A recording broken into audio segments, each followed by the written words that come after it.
Parce que Je l'aimais tout d'abord. Parce que Je l'aimais tout d'abord. tu l'aimais tout d'abord. Pourquoi tu l'as aimé?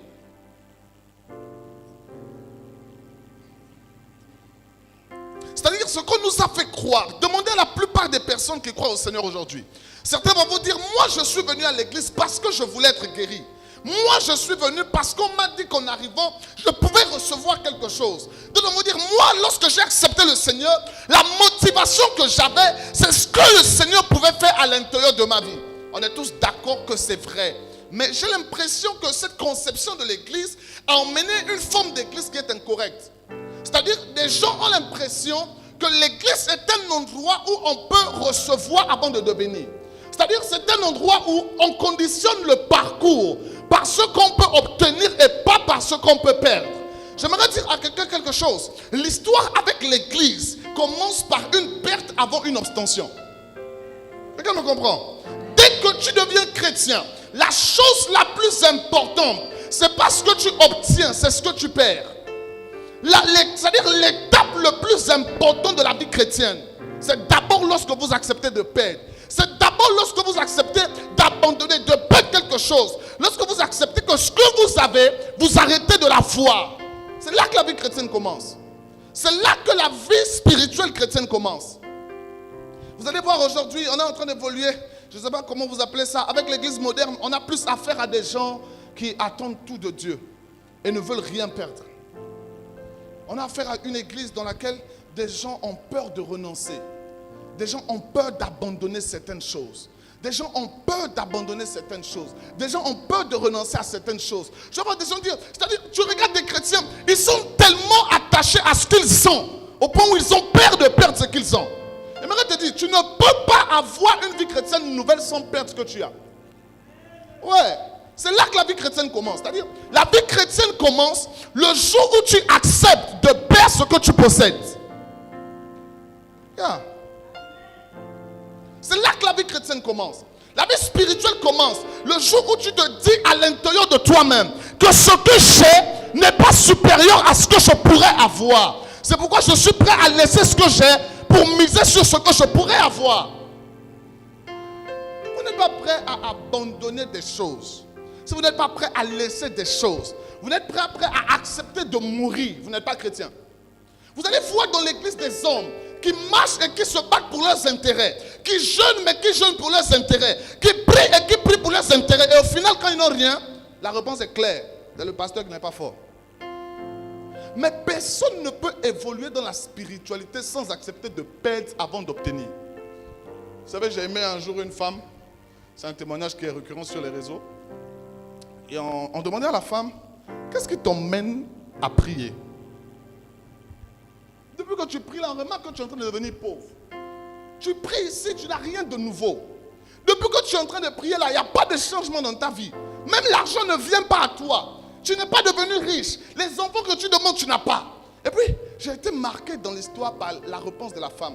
La femme a répondu, elle dit quelque chose. Elle dit, mon problème quand je prie, ce n'est pas ce que j'obtiens. C'est ce que je perds. Elle a dit, quand je prie, la chose la plus importante, c'est pas ce que la prière me donne, c'est ce que la prière me fait perdre. Et on va lui demander, qu'est-ce que tu perds? Elle dit, quand je prie, je perds la pauvreté, je perds le malheur, je perds l'orgueil, je perds la maladie, je perds l'autosuffisance, je perds le péché. C'est-à-dire, l'histoire de prier ne commence pas parce que vous obtenez, mais elle commence parce que vous acceptez de perdre. Et le plus gros problème de l'église, c'est que beaucoup de personnes veulent obtenir sans perdre. Beaucoup de personnes veulent servir sans perdre. Beaucoup de personnes veulent recevoir sans perdre. Beaucoup sont prêts à avoir de nouvelles choses, mais ne sont pas prêts à relâcher certaines choses. Beaucoup sont prêts à chercher auprès de Dieu des choses nouvelles, mais ne sont pas prêts à obtenir auprès de Dieu de nouvelles choses. J'aimerais te dire quelque chose. La vie chrétienne ne commence pas quand tu demandes.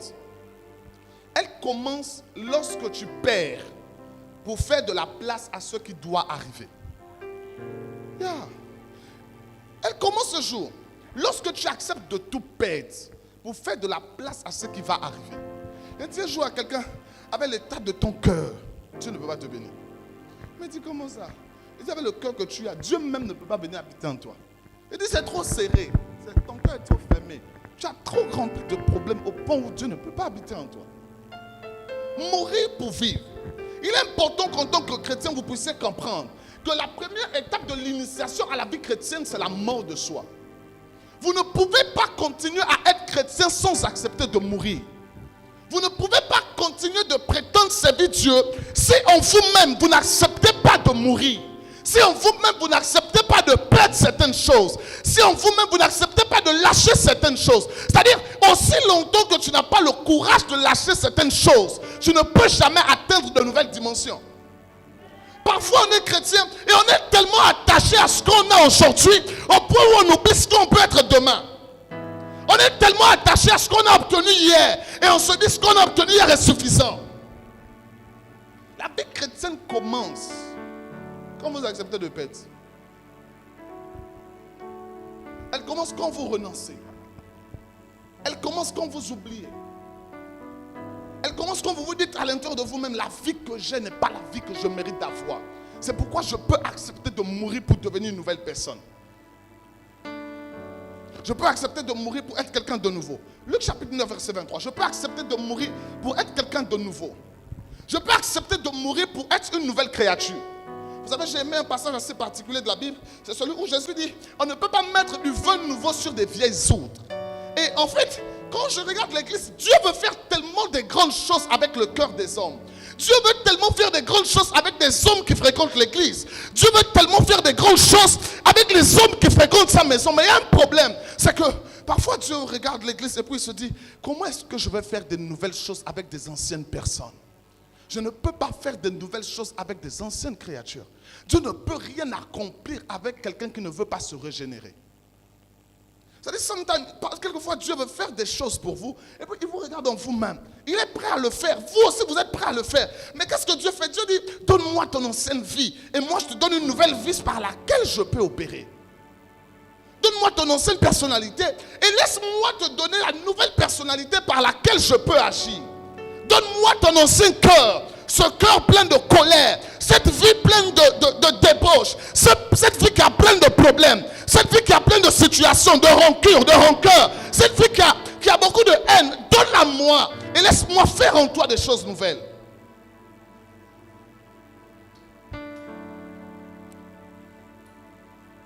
Tu es en train de dire à quelqu'un, la vie chrétienne ne commence pas par ce que vous recevez. Mais elle commence par ce que vous acceptez de laisser. Elle ne commence pas à travers ce que vous obtenez. Elle commence à travers ce que vous refusez de continuer à voir à l'intérieur de votre vie. C'est pourquoi la vie chrétienne n'est pas une histoire de mourir, de vivre avant de mourir. Elle est une histoire de mourir avant de vivre. Quand vous devenez chrétien, la première chose à laquelle vous devez faire face, c'est la mort. Si vous n'êtes pas prêt à mourir, vous n'êtes pas prêt à être chrétien. Si vous n'êtes pas prêt à renoncer, vous n'êtes pas prêt à être chrétien. Si vous n'êtes pas prêt à laisser tomber l'église, ce n'est pas pour vous. Si vous n'êtes pas prêt à laisser ce que vous aimez, à abandonner ce que vous chérissez, à laisser tomber ce qu'il y a dans votre cœur de plus cher, vous n'êtes pas prêt à être chrétien. C'est plus une histoire de ce que vous donnez d'abord et non pas de ce que vous recevez. Luc chapitre 9, verset 23.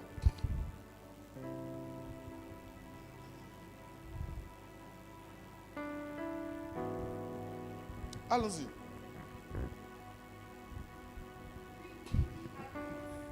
Cherche un micro.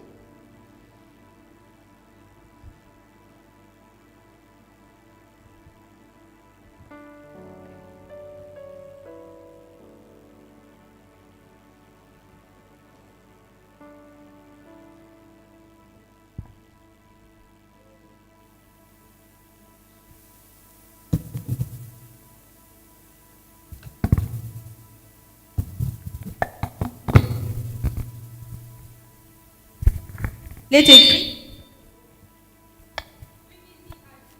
La Bible déclare dans Luc chapitre 9, verset 23. Puis il dit à tous, Si quelqu'un veut venir après moi, si quelqu'un veut venir après moi, il renonce à lui-même. qu'il se charge chaque jour de sa croix et qu'il me suive. Car celui qui voudra sauver sa vie la perdra. Mais celui qui la perdra à cause de moi, la sauvera. c'est bon. Arrête-toi ici. Il dit, si quelqu'un veut me suivre, qu'il renonce à lui-même. Combien de chrétiens aujourd'hui ne sont pas prêts à renoncer à eux-mêmes? Combien sont trop attentionnés à ce qu'ils sont? Combien sont trop attentionnés à ce qu'ils ont? Certains vont vous dire, j'ai trop d'occupations au travail pour être à l'église. J'ai trop d'occupations pour servir le Seigneur. J'ai trop d'occupations pour aller en retraite. J'ai trop d'occupations pour me rapprocher de Dieu. J'ai trop de ceci et trop de cela. Mais qu'est-ce que Jésus dit? Si quelqu'un veut me suivre, qu'il renonce à lui-même et qu'il porte sa croix.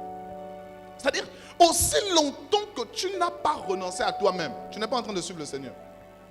Aussi longtemps que ta vie est prioritaire sur ce que Dieu veut que tu puisses accomplir, tu n'es pas en train de suivre le Seigneur.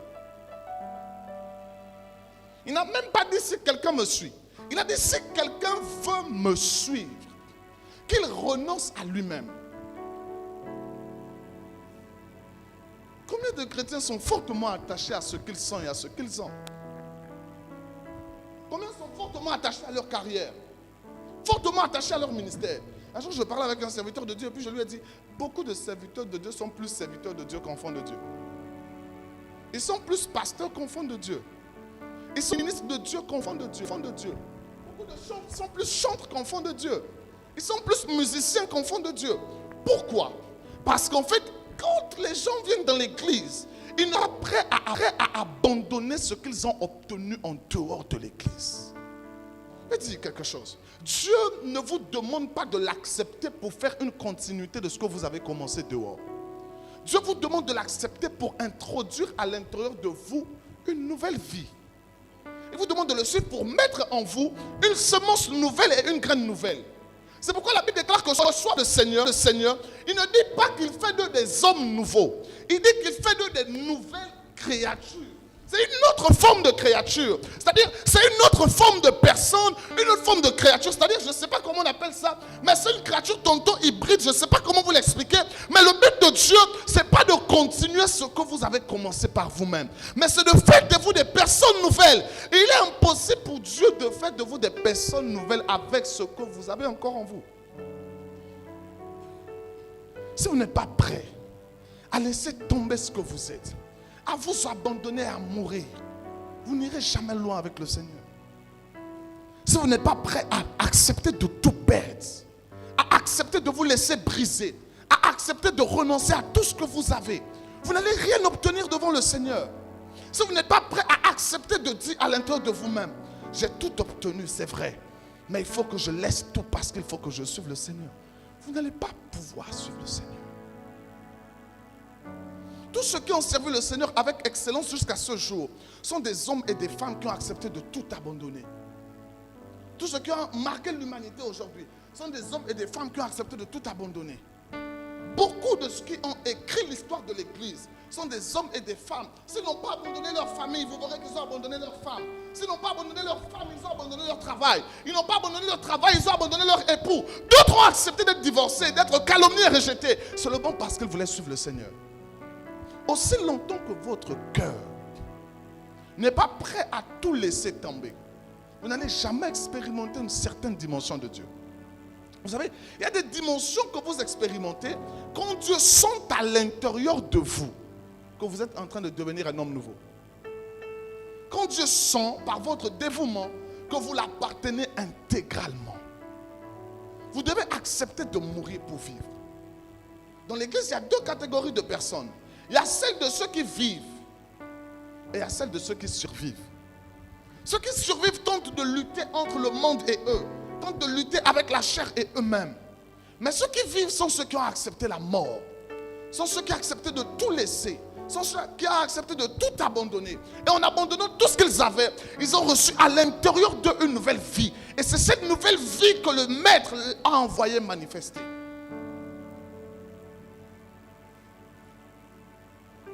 Vous n'allez rien obtenir en Christ si vous n'acceptez pas de perdre certaines choses. Vous n'allez pas vivre dans cette histoire de vie chrétienne si vous n'acceptez pas de mourir à l'intérieur de vous-même. Le début de la vie chrétienne, c'est la mort. C'est la mort avant la résurrection. c'est perdre votre vie avant de retrouver la vie nouvelle que Christ injecte en vous. Il dit quelque chose. Il dit, maître, comment faire pour te suivre? Il répond et il dit, si quelqu'un veut me suivre, qu'il abandonne tout ce qu'il a. Qu'il laisse tout ce qu'il possède. Femme, enfant, parents, bien. Et puis il dit, dès qu'il termine de le faire, après l'abandonner, qu'il me suive.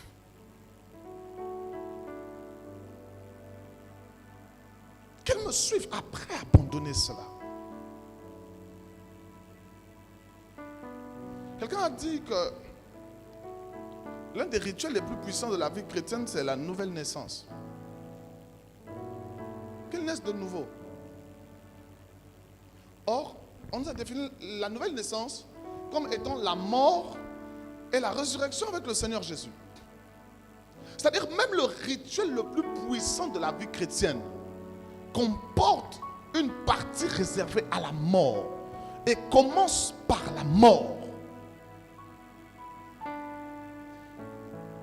La plus grande force de la vie chrétienne, c'est d'abord ce que nous acceptons de perdre. C'est d'abord ce que nous laissons partir. C'est d'abord ce à quoi nous renonçons. C'est d'abord ce que nous abandonnons. C'est d'abord ce que nous rejetons. Combien sont prêts à rejeter aujourd'hui ce qu'ils ont pour accepter le Seigneur? Combien sont prêts à abandonner leur carrière pour accepter le Seigneur? Combien sont prêts à abandonner leur parcours pour suivre le Seigneur? Combien sont prêts aveuglement aujourd'hui à dire, Seigneur, je te suis sans regarder en arrière? Combien? Plus personne n'est prêt aujourd'hui à se dire à l'intérieur de lui, ce que j'ai n'est rien comparable à ce que j'obtiendrai. Un jour, j'observais une image. Et sur une image, il y avait un homme, c'était une caricature, je suppose que c'était Jésus. Et devant lui, il y avait un petit enfant. Il avait une grande peluche et puis il l'a caché derrière le dos. Et à l'opposé, il était en train de tendre la main à l'enfant qui avait la petite peluche comme pour dire, donne-moi ce que tu as. Donne-moi ce que tu as. Et puis l'enfant était en train d'hésiter. Mais lui, il cachait une grande peluche. Et puis il dit, donne-moi ce que tu as. Et l'enfant était en train d'hésiter. C'est l'image que l'Église a aujourd'hui. C'est l'image que plusieurs chrétiens ont aujourd'hui. Nous sommes ignorants de ce que Dieu cache derrière le fait de nous demander de nous livrer totalement. Nous sommes ignorants de ce que Dieu réserve derrière le fait de nous demander de nous offrir tout entier. C'est pourquoi l'un des passages que j'aime vraiment passionnément, c'est Romains. Je crois que c'est Romains chapitre 12 qui nous dit que nous devons nous offrir comme des sacrifices vivants. Nous devons nous offrir. Aucun sacrifice sur l'autel ne dit au sacrificateur ce que le sacrificateur doit en faire. Regarde-moi ça, Romains chapitre 12. Aucun. Lorsque le sacrifice est sur l'autel, c'est le sacrificateur qui décide ce qu'il va en devenir. C'est le sacrificateur qui décide ce qu'il va en faire. Aussi longtemps que vous êtes chrétien et que vous ne vous comportez pas comme le sacrifice sur l'autel, il y a des choses de Dieu que vous n'allez pas vivre. Il y a des choses de Dieu que vous n'allez pas obtenir. Romains chapitre 12, verset 1. Vas-y. Il dit, je vous exhorte donc, frères, par les compassions de Dieu, à offrir vos corps comme un sacrifice vivant, saint, agréable à Dieu. Ce qui sera de votre part un culte raisonnable. C'est bon. C'est-à-dire, la vie chrétienne commence lorsque vous acceptez de mourir. Elle commence lorsque vous acceptez de perdre. Je l'ai dit dans mon message de dimanche. J'ai dit, la chrétienté reste la plus puissante des sectes. L'église reste la plus puissante. Ça reste le plus grand cercle spirituel. C'est le seul cercle dans lequel votre initiation admet votre mort. Et après, on vous ramène à la vie avec une nouvelle personne en vous. C'est la seule secte. C'est le seul courant spirituel dans lequel on vous dit qu'on est en train de faire de vous une nouvelle personne. Mais on ne vous arrange pas, on vous tue. Et c'est quand vous naissez que vous devenez une nouvelle personne. Vous ne pouvez pas continuer à marcher avec Dieu sans renoncer à certaines choses. Vous ne pouvez pas continuer à suivre le Seigneur sans abandonner certaines choses. Dès que si quelqu'un veut me suivre, qu'il renonce. Et ce que j'aime la Bible, c'est qu'elle n'a pas dit qu'il renonce à certaines choses. Elle dit qu'il renonce à lui-même et qu'il me suive. C'est-à-dire que normalement, quand vous devenez chrétien, ce qui vous concerne ne doit pas être prioritaire sur les volontés de Dieu. Ce que vous voulez ne doit pas être prioritaire sur ce que Dieu veut.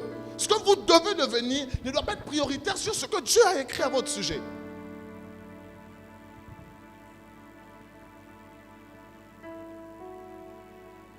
Vous devez mourir. Accepter de tout perdre. L'une des choses qui fait en sorte qu'on ait peur de perdre, c'est parce qu'on ne sait pas ce qu'on va obtenir derrière. Si chacun de nous pouvait voir ce que Dieu réserve, quand Dieu dit à l'intérieur de toi, laisse cette voie que tu es en train de prendre. Si chacun pouvait contempler ce que Dieu veut faire voir, quand Dieu te dit abandonne cette voie que tu veux suivre, laisse ce travail que tu veux prendre, laisse ceci. Si chacun pouvait voir quelles sont les opportunités derrière tous les laisses, derrière tous les renoncements que Dieu nous a demandés, personne ne sera en train de refuser de renoncer. Parce que la Bible est claire. Elle dit, je connais les projets que j'ai faits pour vous. J'aimerais dire à quelqu'un, derrière toutes les fois que Dieu te demande de renoncer, il y a quelque chose que Dieu refuse de t'annoncer. C'est-à-dire quand Dieu est en train de te dire renonce, il y a quelque chose qu'il refuse de te montrer, mais qu'il sait qu'il est en train de vouloir faire. Quand Dieu te dit abandonne, il y a quelque chose qu'il veut faire, mais qu'il refuse de te montrer. Pour voir à quel niveau tu peux faire confiance à Dieu. Beaucoup de ceux qui refusent de mourir pour vivre sont ceux qui ne font pas confiance à Dieu. Sont ceux qui ne font pas confiance à Dieu. Vous devez arriver au niveau où votre vie chrétienne accepte la mort. Ou pour être chrétien, vous acceptez de mourir. Vous acceptez de perdre et même de vous perdre vous-même. Il n'y a pas de vie chrétienne sans que vous ne soyez capable de laisser partir des choses. C'est impossible. Ça n'existe pas. À moins qu'il ne s'agisse d'une autre église que Jésus est allé bâtir ailleurs, quelque chose là, ça n'existe pas. Je vais vous dire quelque chose. Il y a une chose que l'église n'a pas pu comprendre. C'est que quand vous devenez chrétien, vous fonctionnez comme une graine. Vous êtes une graine. Si vous voulez impacter les nations, vous êtes une graine. Et le problème avec les graines, c'est que quand elles doivent donner, quand elles doivent produire, elles meurent. En mourant, elles sont enterrées. Et c'est quand elles sont sous la terre qu'elles trouvent la force de germer. Je crois que Jésus en parle dans Jean chapitre 12, quelque chose. Ouvrez ça, Jean chapitre 12. Ouais, ouvrez ça. Jean chapitre 12, verset 24. Allons-y avec moi.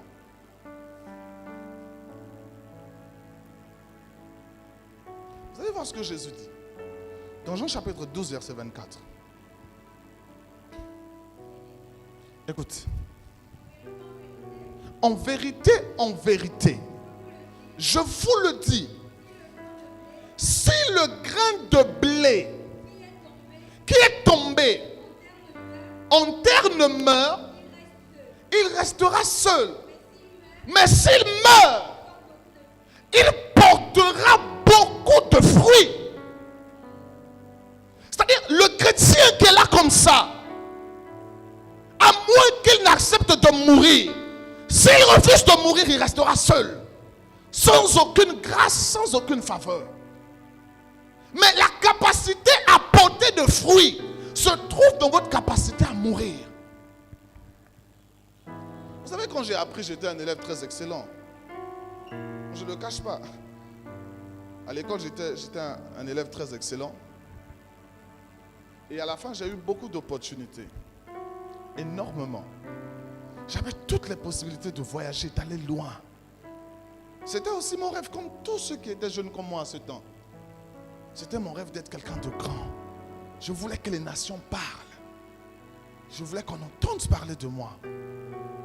J'étais intelligent, j'étais brillant, très brillant. Et alors que je m'apprête à... J'avais deux options. Et alors que je m'apprêtais à choisir l'une des options, le Seigneur me dit qu'en fait, je n'étais pas appelé pour faire ce que j'étais en train de faire. Qu'il n'était pas en train de m'appeler pour parcourir les nations en allant chercher la connaissance des hommes. En fait, pour vous le dire implicitement, le Seigneur était en train de me demander de me concentrer sur le rêve qu'il avait porté sur moi. C'était comme me demander de vendre mon rêve, de vendre ce que je voulais devenir. C'est-à-dire, dans ma tête, il fallait absolument à un certain moment que je sois un homme très intelligent, très instruit. J'avais un rêve tellement grand de faire un peu de sciences politiques à un certain moment de ma vie. Ayant un background maternel assez politique, je me suis dit à l'intérieur de moi, il faut que je finisse dans ce truc. Et là, le Seigneur me dit non, je ne t'ai pas appelé pour ça. Tu vas parcourir les nations, oui, mais tu ne vas pas les parcourir en allant apprendre, chercher à découvrir de nouvelles choses. On va entendre parler de toi, oui, mais on ne va pas entendre parler de toi par cette façon-là. Et moi qui tente de comprendre ce que le Seigneur est en train de me dire. Et ce n'est que des années plus tard que j'ai compris que je venais d'abandonner le rêve que j'avais pour écrire le rêve que Dieu avait écrit à mon sujet. Que je venais de laisser tomber ce que j'avais en moi pour écrire ce que Dieu était en train d'écrire là où il était assis là-haut dans le ciel. Vous savez, certaines fois, on est tellement attaché à ce qu'on aime qu'on ne peut pas se débarrasser de cela. Et comme on ne peut pas se débarrasser, Dieu est en train de te dire, je ne peux pas faire quelque chose de nouveau avec quelqu'un qui est un homme ancien. C'est pourquoi l'apôtre Paul parlant dit, il est important que nous soyons dépouillés du vieil homme. Il est important que nous soyons débarrassés de l'ancienne personnalité que nous avons. Il est important que nous soyons ôtés, qu'on ôte sur nous la personnalité que nous avons. Cette personne pleine d'orgueil, pleine de prétention, pleine de grands rêves. Il est important certaines fois qu'on enlève en toi avant que tu n'accèdes à certains objectifs. Mourir pour vivre parce que cette vie en toi doit s'arrêter et laisser place à la vie de Dieu. Mourir pour vivre parce que Dieu ne peut rien faire avec la vie que tu as choisi de conserver en toi. Mourir pour vivre parce que Dieu ne peut pas mettre un vin nouveau sur des vieilles outres. Mourir pour vivre parce que tes désirs occupent la place que le désir de Dieu aurait occupé. C'est pourquoi tu dois mourir pour vivre. Tu dois mourir pour vivre. Parce que tes rêves sont plus grands que les rêves de Dieu en toi. C'est pourquoi tu dois mourir. Mourir pour vivre. Parce que personne n'a jamais donné sa vie au Seigneur et le regretter plus tard.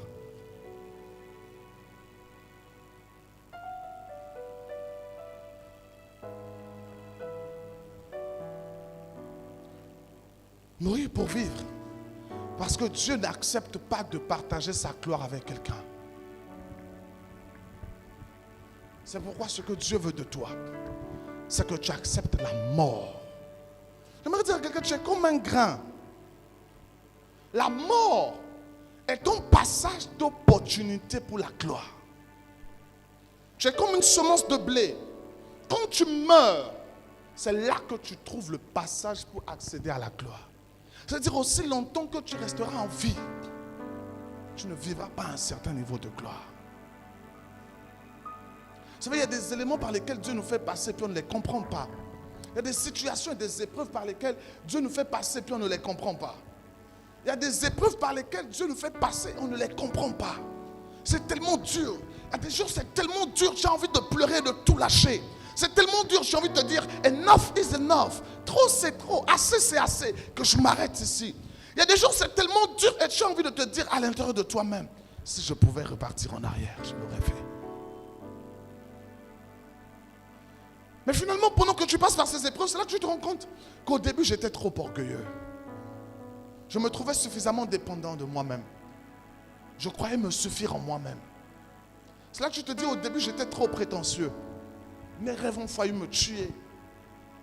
Mes objectifs ont failli me détruire. C'est là que tu te rends compte qu'au début, j'étais tellement prétentieux. À cause de mes rêves, j'étais prêt à tuer autrui. Il suffit que tu regardes quelques années en arrière et tu vas te rendre compte que ce que tu as perdu, ça en valait la peine que tu le perdes. C'est-à-dire, des jours, je m'assois et je regarde tout ce que j'ai perdu et je dis, ça en valait la peine. Il y a une mort qui en vaut la peine. Il y a une forme d'échec qui en vaut la peine. Il y a une forme de deuil qui en vaut la peine. Il faut que tu portes ton propre deuil. Il y a une sorte d'épreuve qui en... C'est-à-dire, il faut vraiment que tu passes par là. Il y a une sorte de lamentation où tu te dis en toi-même, il fallait vraiment que je puisse passer par là. Il le fallait vraiment. Cette épreuve, cette douleur qui est arrivée dans ton cœur, ce chagrin, cette haine, il fallait vraiment que tu passes par là. Il fallait vraiment que tu perdes cette victoire que tu avais déjà obtenue.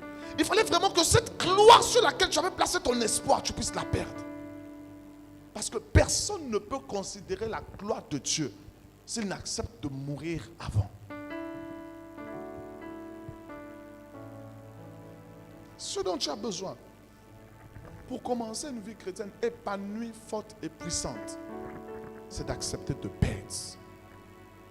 C'est d'accepter de laisser tomber certaines choses. C'est d'accepter de mourir. C'est d'accepter de mourir. C'est d'accepter de renoncer à toi-même. Et s'il ne renonce à lui-même, c'est-à-dire, il y a des niveaux où tu as besoin de renoncer à toi-même. Colossiens chapitre 3, verset 5. C'est-à-dire, tu dois accepter ça. Tu dois perdre. Colossiens chapitre 3, verset 5.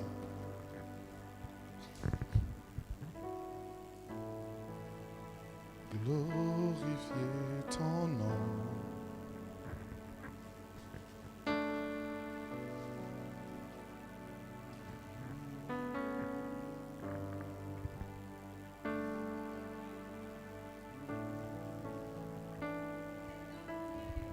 Il dit, faites donc mourir les morts qui sont sur la terre. L'impudicité, l'impureté, les passions, les mauvais désirs, la cupidité. Obligatoirement, il y a des choses que vous devez faire mourir. Et pourquoi Dieu vous fait mourir? C'est pour que ces choses partent loin de vous. C'est pour que ces épreuves aillent loin de vous. C'est pour que ces éléments sont comme des court-circuiteurs. C'est pour que ces court-circuiteurs partent loin de vous. C'est pour que ces isolants s'éloignent de vous. Je le répète, il y a des jours où tu pries. Tu veux tellement voir des choses. Et puis Dieu te dit, en fait, je ne peux pas faire des choses nouvelles avec une ancienne personne. C'est impossible. Dieu ne peut pas faire des choses nouvelles avec une ancienne personne. Dieu ne peut pas écrire une histoire nouvelle avec une ancienne personne. Dieu ne peut pas écrire une histoire nouvelle avec le vieil homme. Dieu ne peut pas commencer un nouveau dessin avec quelqu'un qui est ancien. Dieu n'apprend rien à ceux qui disent qu'ils savent déjà. Dieu ne montre rien à ceux qui disent qu'ils ont déjà vu. Il y a des jours où tu dois te dire en toi-même, ce que j'ai, je ne méritais pas de l'avoir. Je dois accepter de le laisser tomber pour obtenir quelque chose de nouveau.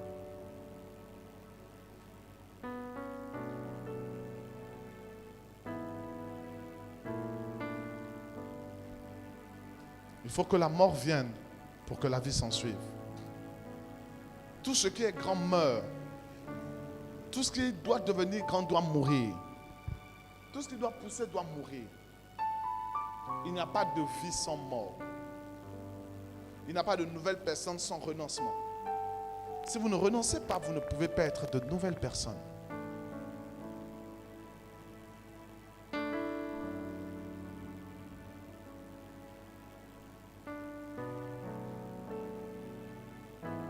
C'est pourquoi la plus grande chose que vous devez accepter de faire, c'est de renoncer. Être saint, c'est là mon désir. Être saint, c'est mon désir.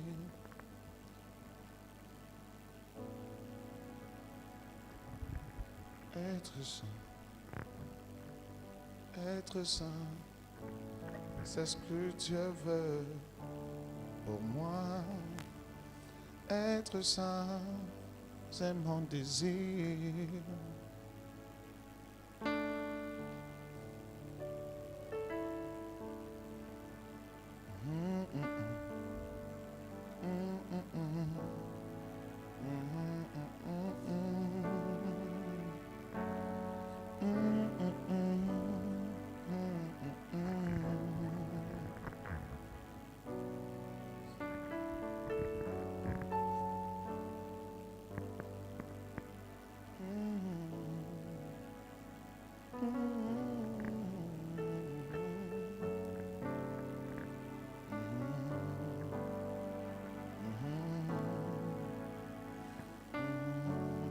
Mets-toi un peu debout. Prions un moment.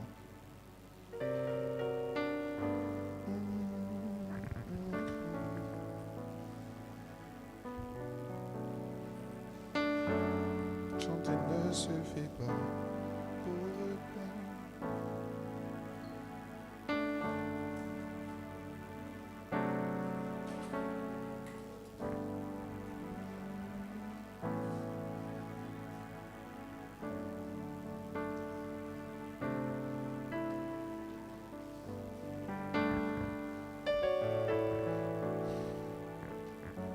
Lève tes mains au ciel et prie à Dieu un moment.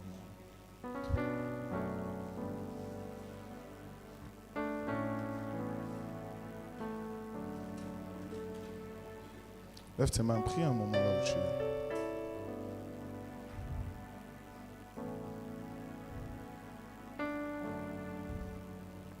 Prie un moment là où tu es. Accepte de perdre.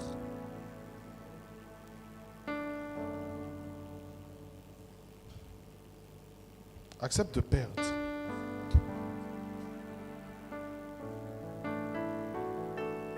Accepte de laisser tomber certaines choses.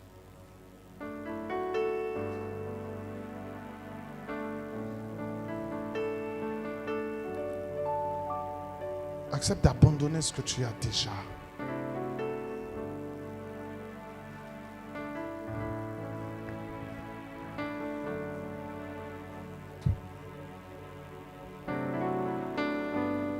Accepte d'abandonner. Ce que tu as déjà, tu dois le laisser tomber.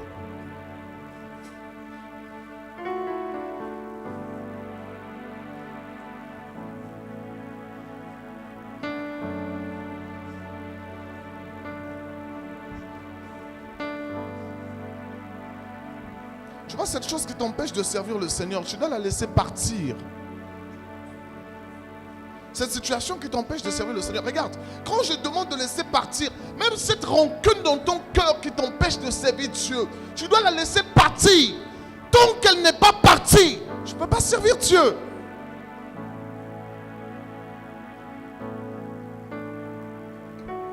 J'apporte plus qu'un beau chant. Chanter ne suffit pas pour répondre à ton appel.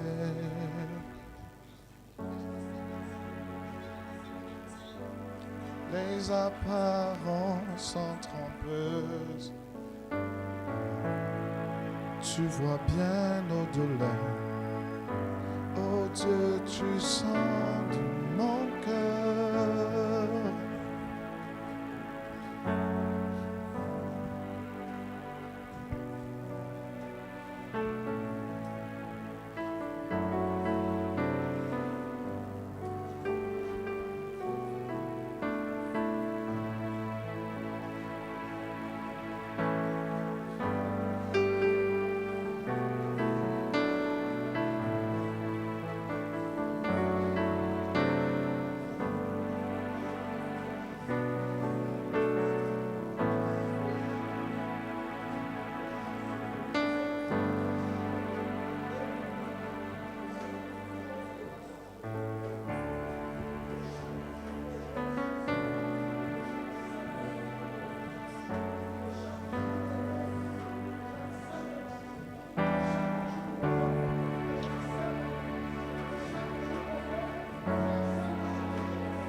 Lève tes mains au ciel et demande à Dieu de prendre tout de toi.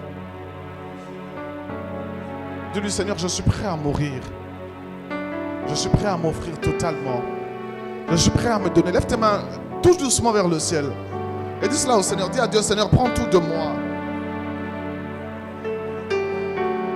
Dis-lui combien tu es prêt à tout laisser tomber, à tout abandonner.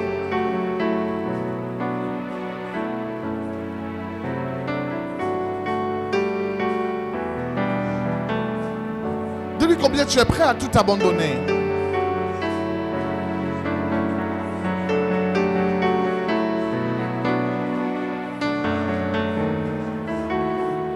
Dis-lui combien tu es prêt à tout abandonner.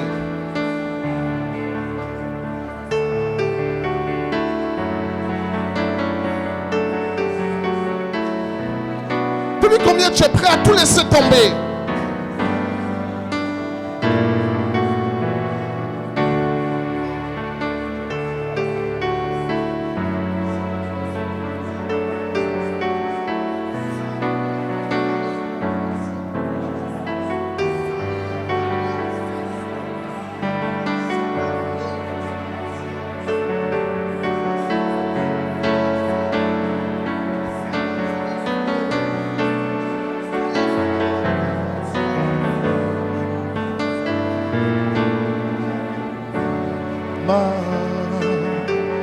Majesté.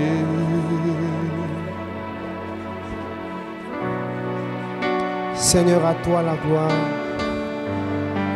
C'est l'occasion pour toi de dire cela à Dieu. Dis, Seigneur, je me livre à toi.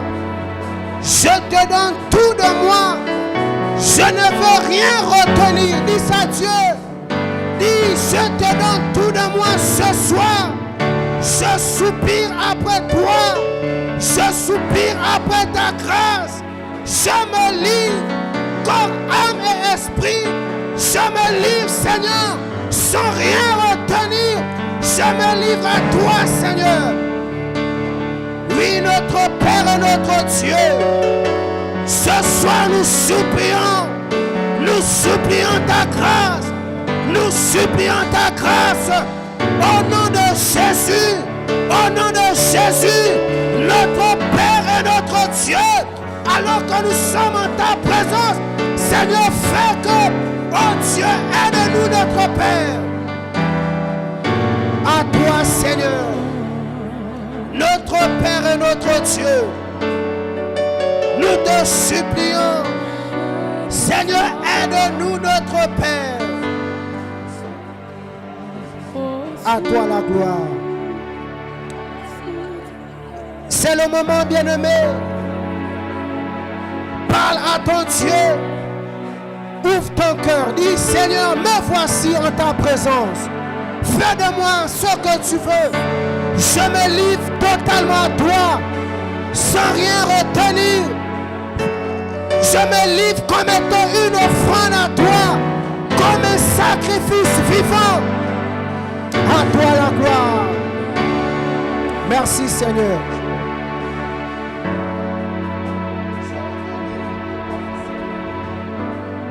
À toi la gloire, Seigneur. Merci. Je te donne tout de moi. Je me livre à toi, Seigneur. Je te donne tout de moi. Je me livre à toi, Seigneur. Je te donne tout de moi.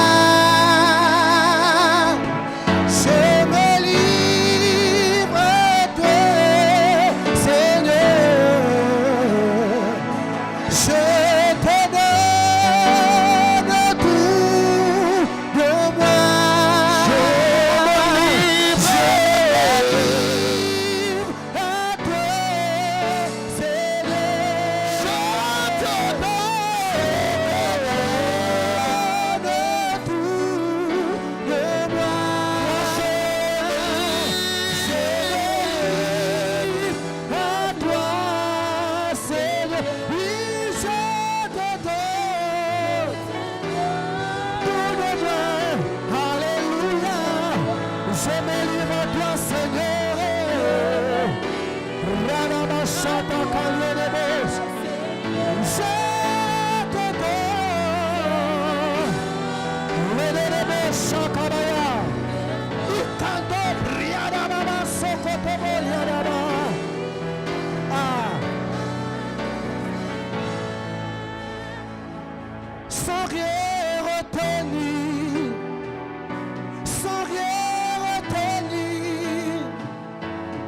rien retenir, sans rien, oui, sans rien retenir, sans rien retenir, sans rien retenir, sans rien retenir, sans rien retenir, sans rien retenir, oh, sans rien, sans rien.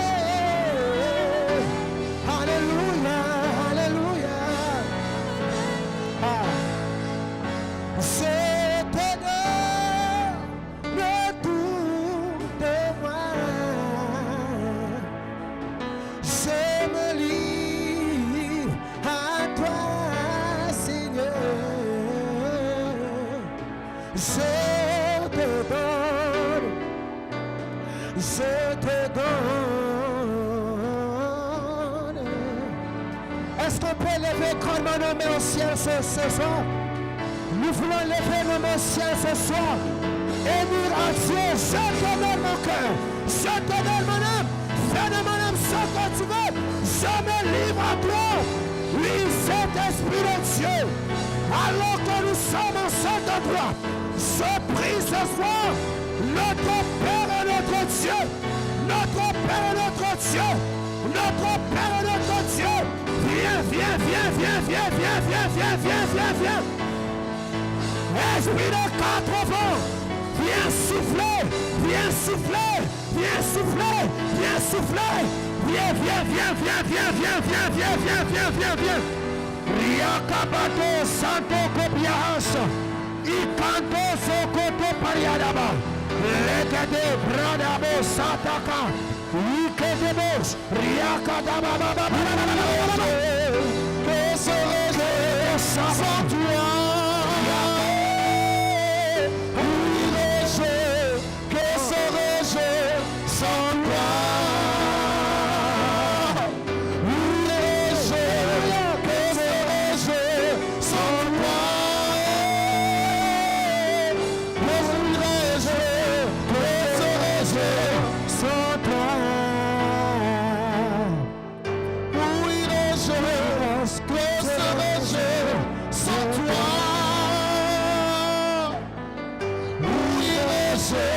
Que serais-je sans toi? Que serait mon histoire si l'on m'enlevait Jésus? Alléluia. Bien-aimé, c'est le moment de parler. Parle à Dieu. La Bible déclare qu'il nous enverra le consolateur. Oui, le Saint-Esprit. Demande au Saint-Esprit ce que je peux faire. À tes pieds, je t'aime. Cabraï Santo. Ikande Predia Shakabaya. Alléluia, Saint-Esprit de Dieu. Prie et renonce à ce que tu as. Renonce à toi-même, à cette vie que tu as. Et qui t'éloigne de Dieu, cette relation qui t'éloigne du Seigneur, cette amitié qui t'éloigne du Seigneur, cette passion qui t'éloigne de Dieu. Je renonce, Seigneur, ce soir. Je viens renoncer. Notre Père et notre Dieu, à l'orgueil. Je viens renoncer à la cupidité. Je viens renoncer ce soir, notre Père, notre Dieu. Alors que nous sommes debout, nous pouvons dire, Seigneur, nous voulons renoncer à tout ce qui n'est pas de toi. Et me livrer à toi, notre Dieu. Mon Dieu, je veux te voir. Je veux te voir.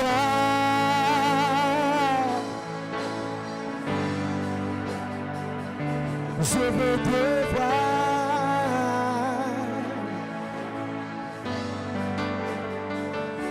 Je veux te voir, je veux te voir face à face. Seigneur, ce soir, nous voulons te voir. Nous voulons te voir. Nous voulons te voir. Notre Père et notre Dieu. Nous crions à toi, Yahweh. Viens notre Père. Nous voulons être face à face. Nous voulons causer avec toi. Nous voulons te parler. Oui, Seigneur, montre-toi nous ce soir. Viens te révéler. Viens, viens, Seigneur, parle à nos vies. Viens, viens, viens, viens, viens, viens, viens, viens. Nous soupirons après toi, Seigneur. Nous soupirons après toi, Seigneur. Oh, alléluia. Saint-Esprit de Dieu, viens nous parler.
Ce soir, nous réclamons ta présence. Nous réclamons ta présence. Nous la réclamons. Nous la réclamons ta présence, Seigneur. Viens, viens, viens, viens, viens, viens, viens, viens, viens, viens, viens. Ah, Seigneur. Fais-nous revenir. Fais-nous revenir.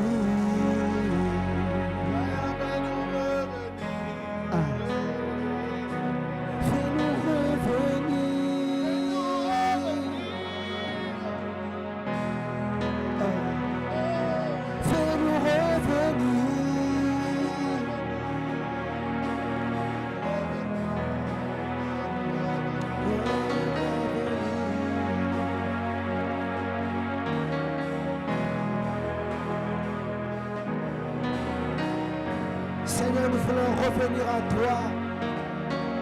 Nous voulons revenir à toi, Père. Comme des petits enfants, nous voulons revenir à toi. Seigneur, aie pitié de nous, notre Dieu.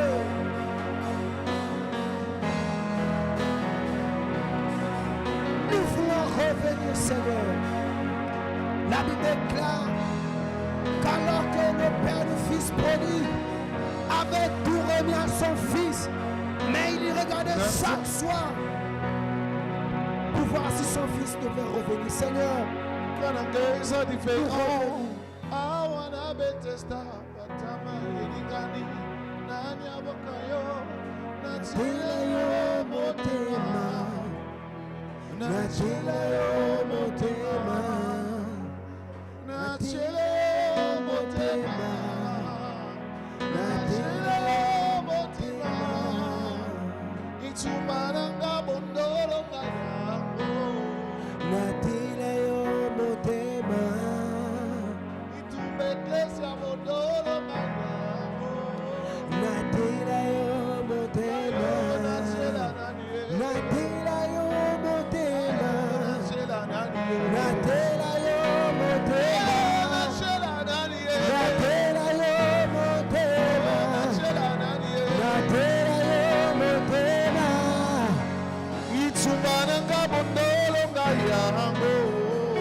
Batikani isole, baku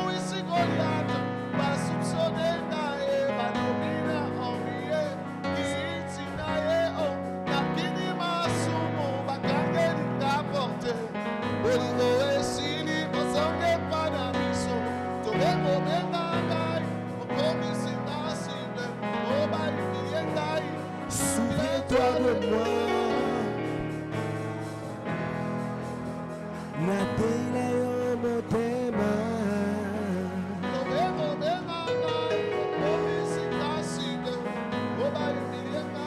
Souviens-toi de moi.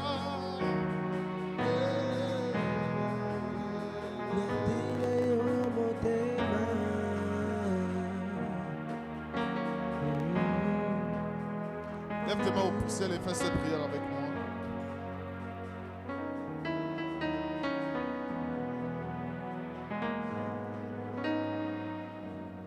Lève tes mains juste au ciel et fais cette prière avec moi.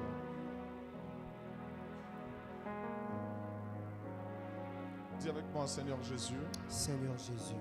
Dis après moi, Seigneur Jésus. Seigneur Jésus. Je m'approche de toi. Je m'approche de toi. Permets que je meure. Permets que je meure. Et que tu vives en moi. Et que tu vives en moi. Permets que je pète ce que j'ai construit par ma main. Permets que je perde ce que j'ai construit par ma main. Et que ce que tu veux construire en moi commence à fleurir. Et que ça fleurit. Je ne suis rien sans toi, Seigneur. Je ne suis rien sans toi, Seigneur. C'est pourquoi je m'abandonne à toi. C'est pourquoi je m'abandonne à toi. Alors viens vivre en moi. Alors viens vivre en moi. Viens manifester ta vie par moi. Viens manifester ta vie par Viens moi. manifester ta vie en moi. Viens manifester ta vie en moi. Et viens changer le cours de mon histoire. Je veux changer le cours de mon histoire. Au nom de Jésus. Au nom de Jésus.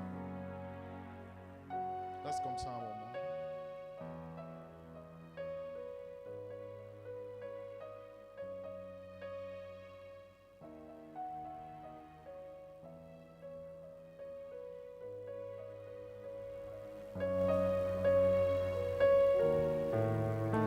Merci Seigneur Jésus pour ta vie. Merci pour ta grâce et ta faveur dans la vie de chacune personne connectée à ce message. Je prie afin que tu changes chacune de leur vie et que tu les restaures.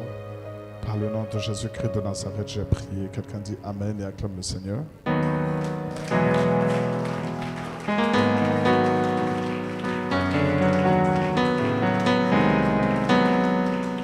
Pendant que tu acclames, tu peux prendre avec toi ton offrande dans ta main. Pour tous ceux qui nous regardent en direct et qui veulent faire parvenir leurs offrandes, vous pouvez utiliser les numéros affichés ou les mobiles affichés sur votre écran.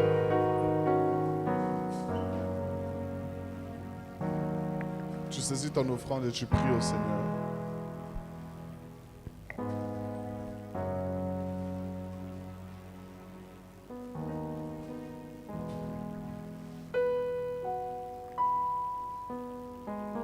Prends ton offrande avec toi et prions ensemble, rapidement. Dans des actions de grâce à Dieu.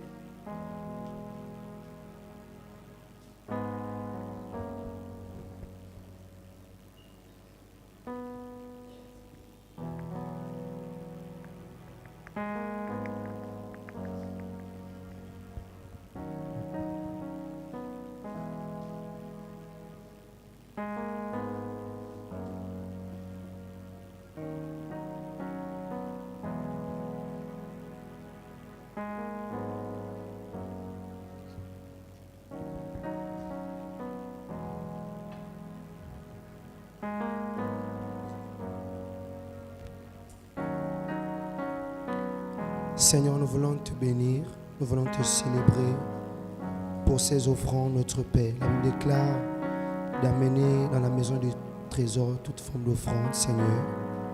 Sur la base de ces paroles, Seigneur, viens agréer nos offrandes.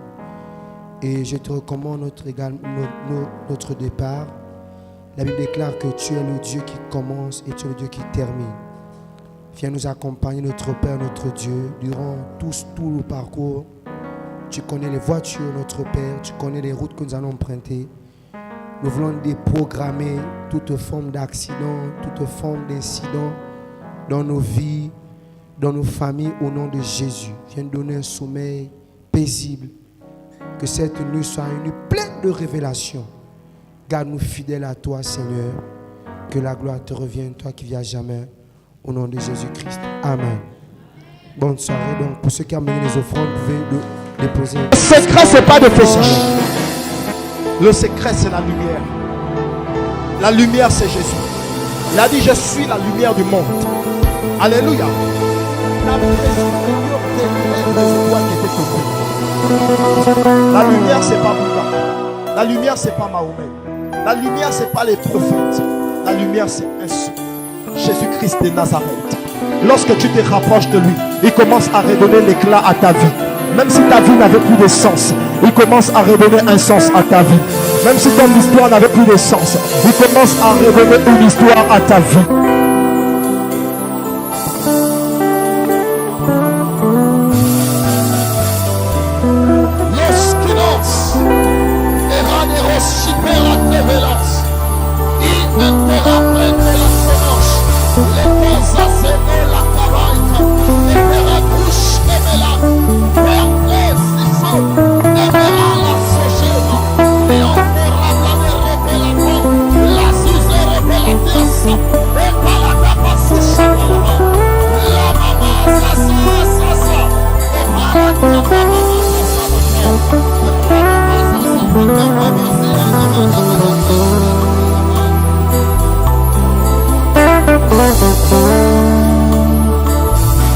La présence de Dieu est capable de relever tes affaires. La présence de Dieu est capable de relever tes finances. La présence de Dieu est capable de relever ton mariage. La présence de Dieu est même capable de relever ta santé. Quand tu te rapproches de Jésus, tu te rapproches de la lumière. Toute personne qui veut revoir son étoile briller, apprends à nager dans la présence de Dieu. Écoutez-moi, il n'y a pas quelque chose de plus puissant que la présence de Dieu. La présence de Dieu relève les étoiles qui étaient tombées. Lorsque tu te rapproches de Christ, tu es en train de te rapprocher de la lumière. Et cette lumière redonne la lumière à ton esprit. Parce que ton